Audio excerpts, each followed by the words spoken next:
Good morning दोस्तों, आप सभी का स्वागत है। आज हम क्लास 11th का chapter number 10 straight line continue करेंगे। Before leading exercise 10.3 I hope इससे पहले की दो exercise you have studied very well, क्योंकि वो दोनों एक्सरसाइज ज़रूरी है। उन दोनों एक्सरसाइज का concept base it is about to use in this exercise. तो इस एक्सरसाइज में कौन कौन से कंसेप्ट हम पढ़ने वाले हैं, let's talk about this first of all slope intercept form.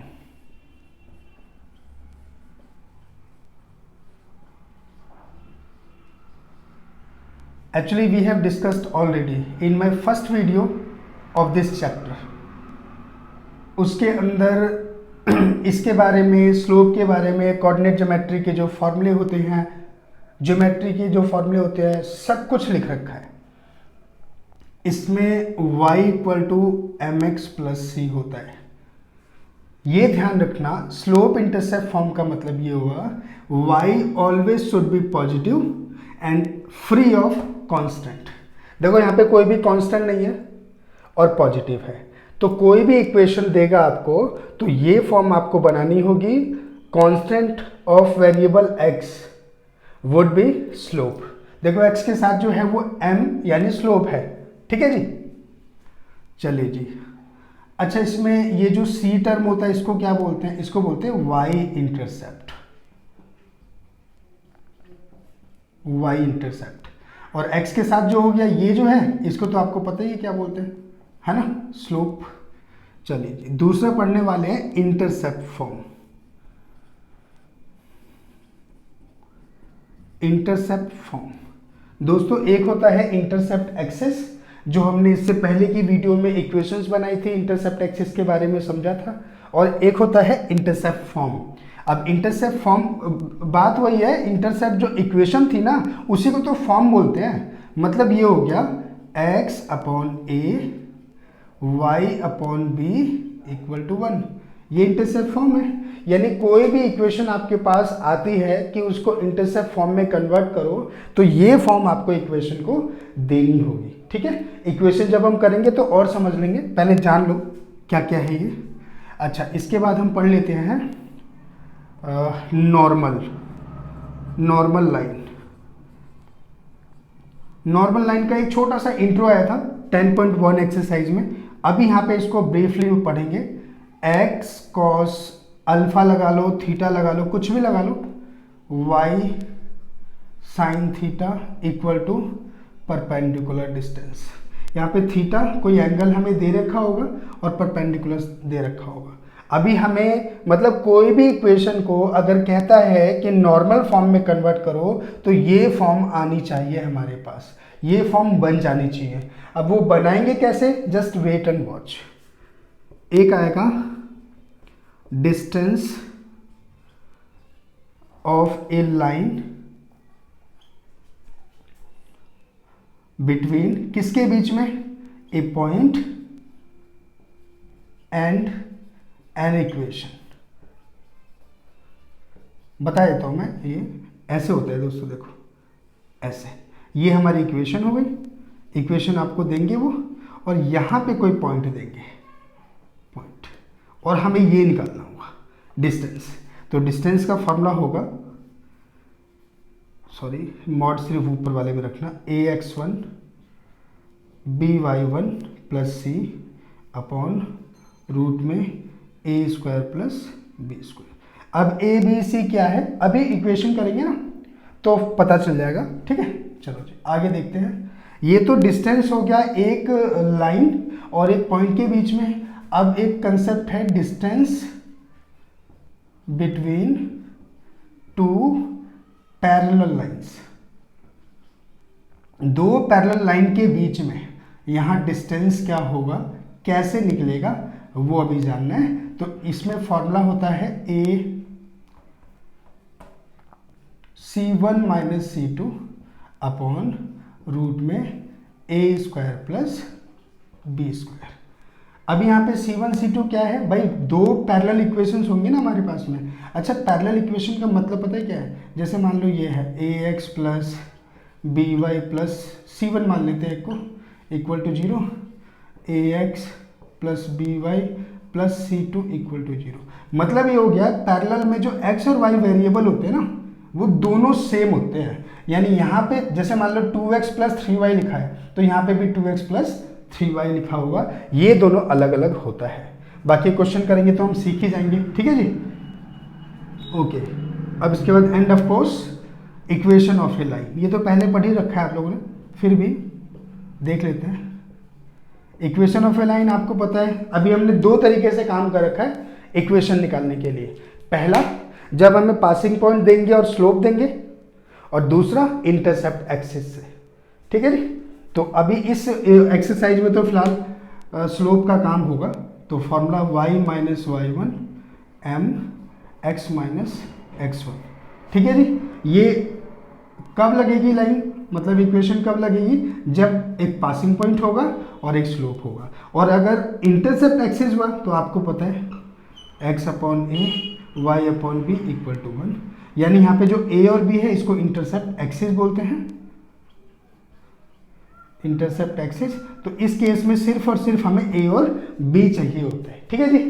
वैसे मैंने डिस्क्रिप्शन में लिंक दिया हुआ है, पूरे चैप्टर का लिंक दिया हुआ है, सिर्फ इस एक वीडियो से आप जा कर के सब कुछ देख सकते हैं, ठीक है। जो भी दिक्कत होगी अबाउट एवरी कंसेप्ट क्लियर हो जाएगा, ठीक है जी। तो एक बार इसको नोट डाउन कर लो दोस्तों। अब हम बढ़ते हैं एक्सरसाइज की तरफ। आइए दोस्तों स्टार्ट करते हैं एक्सरसाइज। इजी एक्सरसाइज है, डोंट वरी ऑफ इट, बस पहले के कंसेप्ट क्लियर होने चाहिए, ठीक है जी। देखिए पहला क्वेश्चन लिखा है reduce into slope intercept form, और हमें स्लोप निकालना है, वाई इंटरसेप्ट निकालना है। तो हमने भाई क्या पढ़ा था, हमने पढ़ा था स्लोप इंटरसेप्ट फॉर्म में y equal to M X plus C, ये फॉर्म होनी चाहिए, ये फॉर्म है ना। तो अब देखो बनी हुई है क्या फॉर्म, भाई मैंने कहा था y सेपरेट होना चाहिए, मतलब कोई कांस्टेंट यहाँ पे नहीं होना चाहिए और ये माइनस का नहीं होना चाहिए, लेकिन अभी ऐसा कुछ है नहीं, आप देख सकते हैं, है ना। तो एक काम करते हैं भाई, पहले y को सेपरेट करो, कैसे, इसको इधर ही रखते हैं, दोनों को उठा के दूसरी तरफ भेजते हैं, तो ये आ जाएगा। अब y इक्वल टू, जब 3 यहाँ से हटाएंगे तो 3 दोनों के नीचे जाएगा, तो 2x प्लस में 5/3, this is called slope intercept form. x के साथ जो कांस्टेंट है, now we compare and we find m equal to -2, that is slope, and this it is called y intercept.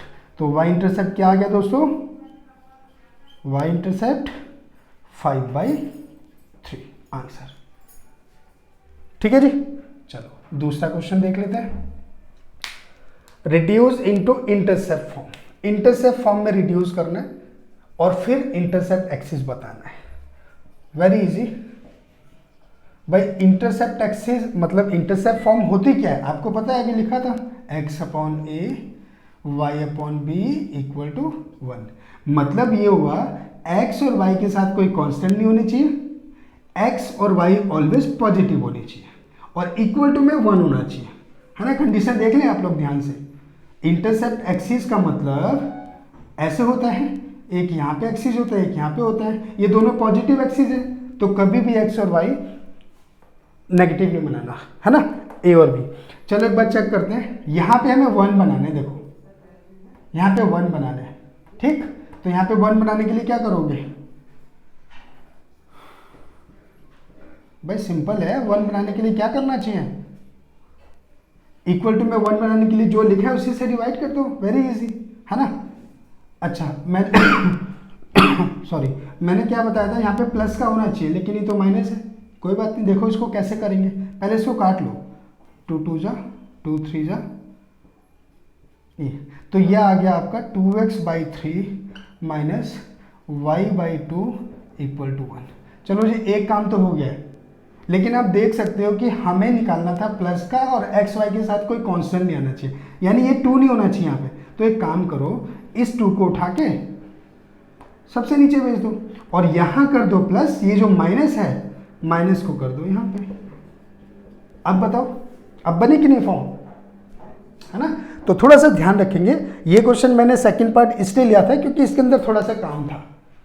आप डिवाइड भी कर रहे हैं तो यहाँ कोई कांस्टेंट बच जाता है, तो एक कंसेप्ट यहाँ पे क्लियर हुआ ना कि अगर कोई कांस्टेंट होगा तो करेंगे क्या, और दूसरी बात अगर यहाँ माइनस आ रहा है उसका क्या करेंगे, सीख गए ना आप लोग। तो इंटरसेप्ट एक्सिस क्या है यहाँ पर, इंटरसेप्ट एक्सिस सिंपल, एक्स के नीचे जो लिखा है और वाई के नीचे, यानी 3/2 एंड -2 आंसर। ठीक है जी, कॉपी कर लो एक बार, देख लो। तो ये जो नॉर्मल फॉर्म का क्वेश्चन है ना, ये थोड़ा सा टफ होता है, कोई दिक्कत नहीं, मैं बता दूंगा आप लोगों को। इसके लिए आप लोगों को ना जो मैजिक प्लेन हमने पढ़ा था, मैजिक प्लेन क्वाड्रेंट के बारे में, ये पढ़ा नहीं था, ये 2 पाई, ये π/2, ये पाई, ये 3π/2, after school to college, A for all function positive, S for sin cosec, T for tan cot और C for cos और sec पॉजिटिव। जो जहाँ फंक्शन लिखे हैं वो पॉजिटिव हैं, उनको छोड़ करके बाकी सारे फंक्शन नेगेटिव होंगे। दूसरी बात इसमें हमने डिस्कस की थी, π/2 और 3π/2 के साथ कोई भी फॉर्मूला फॉर्म करते हैं, मतलब इसमें एंटी क्लॉक चलते हैं तो एंगल्स प्लस होते हैं, जैसे π/2 प्लस थीटा यहाँ पे आ गए, पाई प्लस थीटा यहाँ पे आ गए, और जब क्लॉक वाइज चलेंगे तो एंगल माइनस होते हैं, जैसे π/2 माइनस थीटा, ये क्लॉक वाइज है कि नहीं है ना, π/2 माइनस थीटा फर्स्ट में आ गए, 2π माइनस थीटा फोर्थ में आ गए। तो ये सीख रखा है हमने, वैसे मैं डिस्क्रिप्शन में लिंक डाल दूंगा, देख लेना, ठीक है। तो ये थोड़ा सा यहाँ पे यूज होने वाला है। अच्छा, नॉर्मल फॉर्म हमने क्या पढ़ा था, अभी मैंने आपको बताया था x cos theta plus y sin theta equal to perpendicular distance. करना क्या है, नॉर्मल फॉर्म हमें बनानी है, फिर परपेंडिकुलर डिस्टेंस निकालना है और एंगल निकालना है। दोस्तों इस इक्वेशन की खास बात ये होती है, जो परपेंडिकुलर डिस्टेंस है, परपेंडिकुलर डिस्टेंस नाम से पता चल रहा है, it can never be negative, ये कभी भी नेगेटिव नहीं हो सकता, राइट। दूसरा एंगल जो है ना, इसके एंगल हमेशा सेम होंगे। अगर यहाँ एंगल 90 आ रहा है सपोज, यहाँ पे भी 90 आएगा, यहाँ 120 आएगा तो यहाँ पे भी 120 आएगा। तो बस उसी के बेस पे हम यहाँ काम करने वाले हैं। सबसे पहला काम क्या होता है, सुन लो, ये फॉर्म तैयार कर दो, मतलब इसको उठा के दूसरी तरफ भेज दो। अब यहाँ पे माइनस आ चुका है, इस माइनस को हटा दो क्योंकि डिस्टेंस कभी नेगेटिव नहीं रखते हैं। माइनस यहाँ से हटाओगे तो सारे साइन चेंज कर देते हैं। ये लो जी, अगला क्या करते हैं, डिवाइड करते हैं, डिवाइडिंग क्या करते हैं, इन दोनों के कांस्टेंट का स्क्वायर, जैसे यहाँ -1 का स्क्वायर, यहाँ √3 का स्क्वायर, कितना आ जाएगा दोस्तों, 1 और 3 4 यानी 2, बोथ साइड दोनों तरफ डिवाइड कर दो तो क्या आ जाएगा, ये -x/2 √3/2 y और इक्वल टू में 4। ठीक है जी। अब सबसे इंपॉर्टेंट, यहाँ पे पहला वाला फंक्शन होता है cos, दूसरा वाला फंक्शन होता है साइन, और इसमें देखना क्या है, देखो ये माइनस आया हुआ है ना, तो सबसे इजी तरीका बताता हूँ, ध्यान से सुन लेना। कॉस आपका माइनस है, साइन आपका पॉजिटिव है, तो एक क्वाड्रेंट इसमें ऐसा देखो जिसके अंदर ये दोनों लाई करते हैं, मतलब कॉस माइनस का होना चाहिए और साइन प्लस का होना चाहिए। तो ये वाला क्वाड्रेंट देखो भाई, S4 साइन कॉसेक, तो साइन यहाँ पॉजिटिव है, हमें पॉजिटिव ही चाहिए, और कॉस नेगेटिव चाहिए, यहाँ पे कॉस नेगेटिव। तो यहाँ पहुँचने के लिए हम क्या करते हैं, पाई माइनस थीटा, यानी पाई में से कुछ माइनस करेंगे तो यहाँ पे आ जाएंगे। देख लो आप, पाई में से कुछ माइनस करेंगे यहाँ पे आ जाएंगे। अब आप लोग सोच रहे होंगे भाई इसके साथ क्यों नहीं हुआ, इसके साथ भी तो प्लस हो सकता था। तो दोस्तों इसके साथ कभी भी हम कोई फॉर्मूला फॉर्म करते हैं ना, तो ट्रिग्नोमेट्री रेशियोज हमारे चेंज हो जाते हैं। तो अभी चेंज तो नहीं करना ना, यहाँ पे कॉस है तो कॉस ही तो लाना है, यहाँ साइन है तो साइन ही लाना है। चेंज इन द टर्म की साइन कॉसेक में लाना है, टेन कॉट में हो गया, वो चेंज होते हैं ना आपस में, वो नहीं होगा चेंज। तो इसलिए पाई के साथ या 2 पाई के साथ कोई भी फॉर्मूला फॉर्म करते हैं उसमें ट्रिग्नोमेट्रिक रेशियो चेंज नहीं होते हैं। और एक पते की बात आप लोगों को बता दूं, नॉर्मल फॉर्म क्वेश्चन में कभी भी π/2 और 3π/2 के साथ में एंगल नहीं बनाते हैं, कोई भी प्लस फॉर्मेशन या माइनस फॉर्मेशन नहीं करते हैं। हमेशा आप सोचेंगे या तो पाई के साथ कुछ प्लस या माइनस सोचेंगे या 2 पाई के साथ कुछ प्लस या माइनस सोचेंगे, दैट्स इट। ठीक है जी, okay, come to the point. Cos should be negative, sine should be positive, we have to choose a quadrant where both are lies, है ना। तो सेकंड क्वाड्रेंट ऐसा है जिसमें कॉस नेगेटिव होगा और साइन पॉजिटिव होगा। ठीक है जी, चलो जी, हमने ये तो सोच लिया कि पाई में से कुछ माइनस करना है। अब क्या माइनस करना है, सीधी सी बात है, कॉस में 1/2, ये 1/2 लिखा है ना, या तो कॉस यहाँ देख लो या साइन देख लो, दोनों की वैल्यू सेम होती है। देखो साइन 60 की वैल्यू ये होती है और ये कॉस 60 की वैल्यू होती है 1/2। माइनस की बात नहीं कर रहा मैं, सिर्फ वैल्यू की, 1/2 √3/2, तो √3/2 साइन 60 होता है, तो ये भी cos 60 ही होगा। मतलब ये हो गया। अब इसको क्या लिखने वाले हो, अब x बाहर लिखा मैंने, इसको आप लिखने वाले हो cos इंटू लिख देते हैं पाई माइनस थीटा, पाई माइनस थीटा। थीटा हमने क्या सोचा जी, थीटा क्या है यहाँ पर 60, ठीक। ऐसे इसको क्या लिखने वाले हैं, y sine pi minus theta, और ये तो ऐसे ही चलेगा। ठीक है जी, मतलब एक मिनट, सॉरी दोस्तों, सॉरी, यहाँ पे 60 था ना, तो पाई में से क्या घटाएंगे कि 60 आएगा,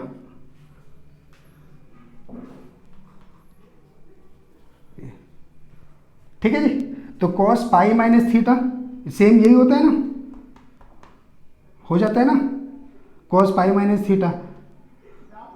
तो हम इसको क्या लिख सकते हैं, x cos 120, ठीक, और प्लस में y साइन 120 इक्वल टू में 4। समझ में आया 120 का मतलब, भाई cos पाई minus theta minus cos theta होता है, अगर हम इसको ब्रेक करेंगे तो ये आ जाएगा कि नहीं, है ना। तो अब देखो यहाँ पे क्या है, एंगल सेम आ गया, एंगल हमेशा सेम ही आने चाहिए, तो थीटा आ गया 120 और जो परपेंडिकुलर डिस्टेंस है हमारा वो आ गया 4।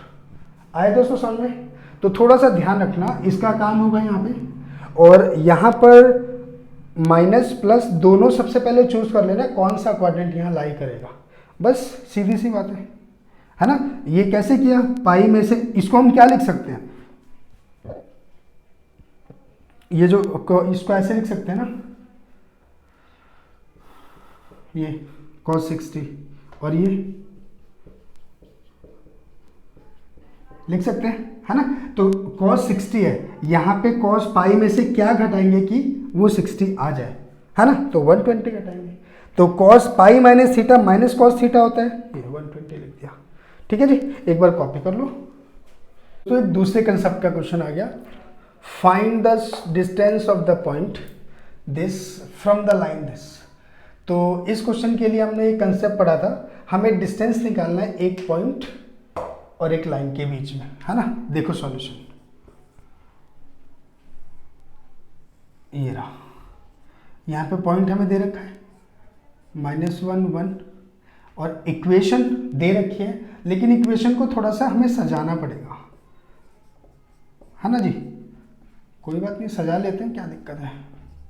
12 की multiply 12x plus 72 5y minus 10। तो इक्वेशन के लिए पहले सबको एक तरफ ले आओ, है ना, -5y 72 10 इक्वल टू 0, तो 12x 5y 82 equal to 0। Equation आ गई। तो दोस्तों ये इक्वेशन हमारी यहाँ पे आ गई है। अब हमें क्या निकालना है, ये डिस्टेंस निकालना है। तो डिस्टेंस से पहले इसका एक फॉर्मूला लिख लेते हैं ताकि हमें पता चले कि करना क्या है ना। भाई फॉर्मूला था ax1 by1 प्लस में c, है ना, अपॉन रूट में a² प्लस b²। तो a b c क्या है, इक्वेशन के कांस्टेंट, मतलब a हमारे पास है 12, b है -5 और c है 82। ठीक है जी, चलो डिस्टेंस निकाल देते हैं। अच्छा x1 y1 क्या है, passing point. Formula ax1 12 into में x1 -1 प्लस में b इंटू में y1 1 और प्लस में c, और अपॉन रूट के अंदर A square plus B square, 12 square plus minus 5 का स्क्वायर, कितना आ गया -12 -5 प्लस 82 और रूट के अंदर आ गया 144 प्लस में 25। ठीक है जी, कितना आ गया 12 और 5 17 65 है ना, और मॉड से बाहर निकाल दिया और ये रूट कितना होगा 169 13 आ गया, तो इसका आंसर 5। ठीक है जी, कोई ज़रूरी नहीं कि हमेशा कट ही जाए, कैसे भी आ सकता है डिस्टेंस हमारे पास, लेकिन मॉड होने की वजह से अगर अंदर नेगेटिव भी होता तो हम उसको बाहर पॉजिटिव निकालते हैं। ठीक है जी, 4th क्वेश्चन हो गया, एक बार देख लो, मैं इसको रफ कर रहा हूँ, फिर 5th क्वेश्चन भी करना है हमें, है ना। पॉज करके नोट डाउन करो फटाफट। चलो जी आगे देखते हैं।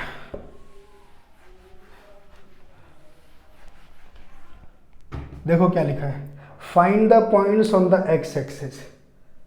एक्स एक्सिस के ऊपर कोई पॉइंट निकालना है, whose distance from the line are 4 units. आगे ना डिस्टेंस एक लाइन से 4 यूनिट्स है, यानी डिस्टेंस हमें गिवन है 4 यूनिट्स। वही कंसेप्ट हो गया ना जो अभी हम कर रहे हैं, है ना। जो पॉइंट है, पासिंग पॉइंट जिसको आप बोल रहे हो, इसने बोल रखा है एक्स एक्सिस, मतलब एक्स एक्सिस पे वो लिखा हुआ है, तो सीधी सी बात है एक्स एक्सिस का मतलब क्या हुआ, एक्स पर वो लिखा हुआ है, वाई 0 होगा, है ना जी। तो हमें एक्स चाहिए अभी, और इक्वेशन ये रही,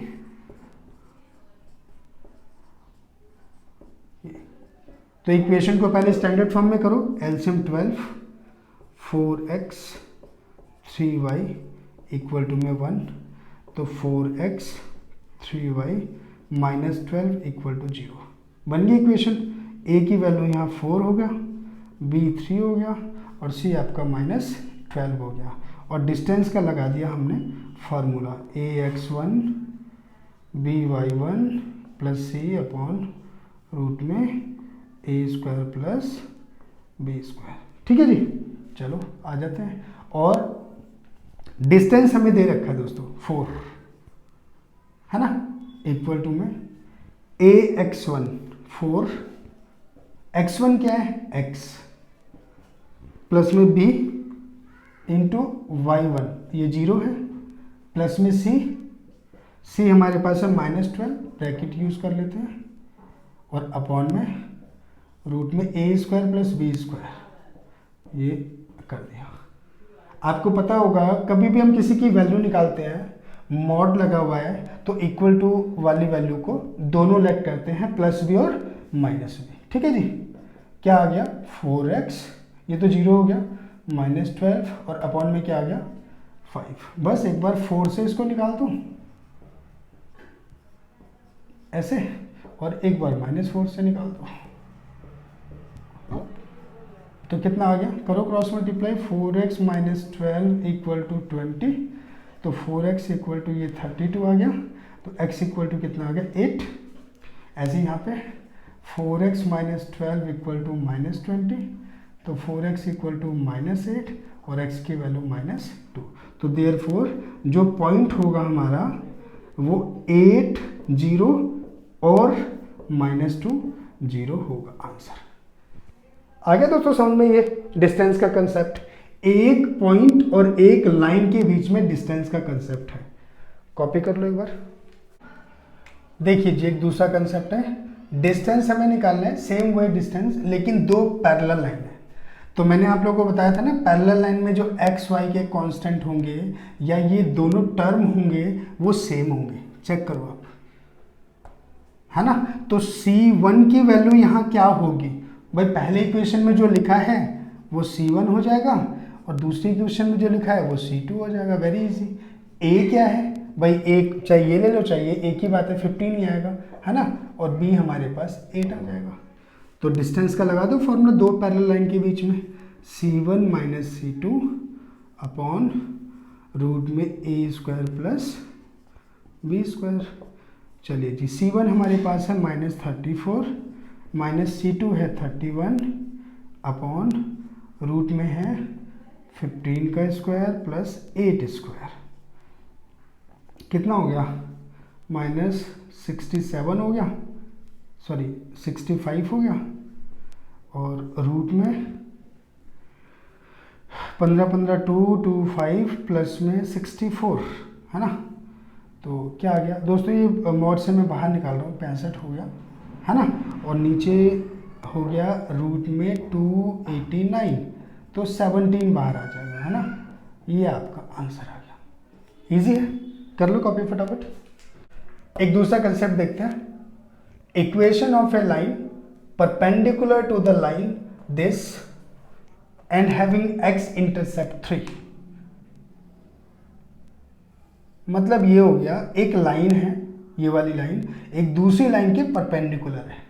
दोस्तों आप लोगों ने ऐसा कंसेप्ट पहले भी पढ़ रखा है, बस अब थोड़ा सा तरीका चेंज हो गया है ना। देखो क्या चेंज हो रहा है, ये जो पॉइंट है ये बोल रखा है एक्स इंटरसेप्ट 3 है, तो बेटा एक्स इंटरसेप्ट अगर 3 है तो वाई क्या होगा, 0 है ना। अगर वाई इंटरसेप्ट देता तो एक्स 0 हो जाता। और ये इक्वेशन हमें दे रखी है एक्स माइनस 7y प्लस 5, इसको a, इसको b लेट कर लेते हैं, ये p है और ये q है।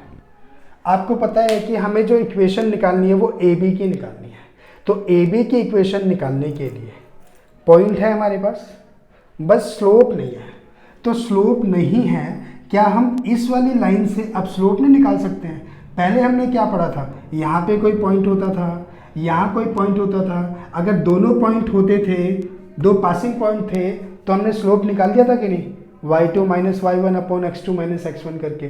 लेकिन अब मैं कह रहा था ना कि कंसेप्ट चेंज हो गया है, अब बस ये चेंज हुआ है कि अभी स्लोप निकालने के लिए हमारे पास जो इक्वेशन दे रखी है वहाँ से स्लोप कैसे निकलेगा। तो सीधी सी बात है, क्या हमने यहाँ पे स्लोप निकालना सीखा नहीं है? इसको स्लोप इंटरसेप्ट हम बोल दो ना, मतलब ये हो गया, यहाँ से y सेपरेट कर दो। देखो कैसे, पहले यहाँ से आप स्लोप निकाल लो। स्लोप निकालने के लिए क्या करोगे, 7y को दूसरी तरफ भेज दो और 7 यहाँ से हटा दो, तो ये दोनों के नीचे आ गया 7। अब ये क्या बन गया हमारा, एक हमने पढ़ा नहीं है, ये कंसेप्ट नहीं पढ़ा, देखो बना लिया ना हमने। तो लाइन से स्लोप इंटरसेप्ट बनाना हमने पहले ही सीख रखा है। तो x के साथ में जो कांस्टेंट है दैट इज कॉल्ड स्लोप। ये स्लोप कितना आ गया, 1/7। तो देखो इस वाली लाइन का हमने स्लोप निकाल लिया, लेकिन हमें स्लोप चाहिए इसका। तो हम लोगों ने एक बात पढ़ रखी है ना, slope of a line A B into में slope of line P Q किसके बराबर होगा, -1 के। ये कंसेप्ट पढ़ा है कि नहीं हमने? तो slope of line A b ये हमें निकालना है, m लिख लिया। Slope of line P q ये हमने इसका स्लोप निकाल तो लिया, क्या दिक्कत है? तो स्लोप कितना आ गया, -7। Very easy. मतलब हमें इस लाइन ए बी की इक्वेशन निकालनी है तो इसका स्लोप ही चाहिए था, स्लोप हमने निकाल लिया। Now equation of a line A B, तो formula y minus y1 m x minus x1, ठीक है। तो y माइनस y1 0, m हमारे पास है -7, x माइनस x1 3, तो y equal to -7x plus में 21, सबको उठा के इधर ले आओ, 7x plus y minus 21 equal to 0। आ गया दोस्तों समझ में? तो कंसेप्ट बस अलग आ गया हमारे सामने। इक्वेशन दे रखी है, उससे स्लोप निकालना हमें सीख लिया था इस एक्सरसाइज में, बस बात वही आ गई, this into this equal to -1, वहां से हमने स्लोप निकाल लिया। कॉपी कर लो एक बार। देखो जी, एंगल निकालना है बिटवीन दीज लाइंस। आपको पता है एंगल अगर निकालना है तो एंगल निकालने के लिए हमने एक टेंजेंट का फॉर्मूला पढ़ रखा है, याद है? tan theta equal to m1 minus m2 upon 1 plus m1 m2, ये पढ़ रखा है। तो m1 m2 का मतलब क्या हुआ, दो स्लोप्स। अब हमारे पास अगर दो इक्वेशन है तो इजीली हम स्लोप निकाल सकते हैं दोनों इक्वेशन से। कैसे? इक्वेशन से स्लोप कैसे निकाला है अभी तक, स्लोप इंटरसेप्ट फॉर्म बना करके, है ना। तो जैसे पहली इक्वेशन है √3x plus y equal to 1, यहाँ से y सेपरेट करो पहले, तो माइनस का √3x प्लस 1 बन गया y इक्वल टू, भाई पढ़ा है ना हमने, y equal to mx plus c की फॉर्म, है ना। तो यहाँ पे m1 हमने मान लिया माइनस का √3, है ना। एंड ऑल्सो एक और इक्वेशन है हमारे पास x plus √3y equal to 1। यहाँ से भी y सेपरेट करते हैं, √3y इक्वल टू माइनस का x प्लस में 1, तो y equal to minus x upon √3 और प्लस में 1 अपॉन √3। ये फॉर्म बन गई है ना। तो m2 हमारा यहाँ पर कितना हो गया, -1 अपॉन √3। दोनों स्लोप आ गए हमारे पास। Now back to the formula, tan theta, या इसको हम टेंजेंट भी बोलते हैं, m1 कहाँ गया, -√3 माइनस m2, यहाँ माइनस पहले से प्लस हो जाएगा, अपॉन 1 प्लस -√3 इंटू में -1 अपॉन √3। ठीक है जी। चलो जी करते रहते हैं इसको, क्या निकलता है एंगल देखते हैं। एलसीएम ले लो, कितना आ गया, -3 + 1, ठीक। और ये आप काट सकते हैं। अच्छा, अपॉन में इसका √3 आ गया। यहाँ पे क्या आएगा दोस्तों, 1 और माइनस माइनस हो गया +1, तो tan थीटा इक्वल टू आ गया -2 अपॉन √3। इसको ऊपर लेकर आ जाओ, ये हो गया 2। ओह सॉरी, मेन अपॉन ये था ना, है ना। तो √3 इसके पास आ जाएगा, है ना, √3 इसके साथ में आ जाएगा। तो ये 2 से 2 हुआ कैंसिल, तो tan थीटा इक्वल टू, भाई क्या हो गया, माइनस का 1 अपॉन √3, मैं बाहर निकाल रहा हूँ तो प्लस का 1 अपॉन √3 बचा, है ना। तो tan में √3 किस पर होता है। अब आपको अच्छे से पता है दोस्तों, यहाँ पर ना थोड़ा सा इंटेलिजेंट बनने की ज़रूरत है, थोड़ा सा स्मार्ट बनने की ज़रूरत है, काम कंप्लीट करना पड़ेगा। आप लोगों को मैंने बताया था कि एक तरफ मॉड लिखा है, एक तरफ कुछ निकाल रहे हो, तो ये दोनों वैल्यू मानी जाती है ना। तो इसका मतलब ये हो गया tan थीटा इक्वल टू 1/√3, एक पॉजिटिव की तरफ काम करो। अभी एक नेगेटिव देख लेते हैं। चलो जी, tan में पहले 1/√3 किस पर होता है बताओ। ये मेरे ख्याल से tan 30 पे होता है ना, tan 30 पे, है ना। tan से tan कैंसिल हो गया, थीटा आ गया 30। अब OR, और आपको पता है tan theta equal to minus का 1 अपॉन √3 भी है। तो tan माइनस किस पर होता है, क्वाड्रेंट में चले जाओ, tan माइनस किस पर होता है, यहाँ पे होता है। यहाँ पे तो पॉजिटिव होता है ना, after school to college, right.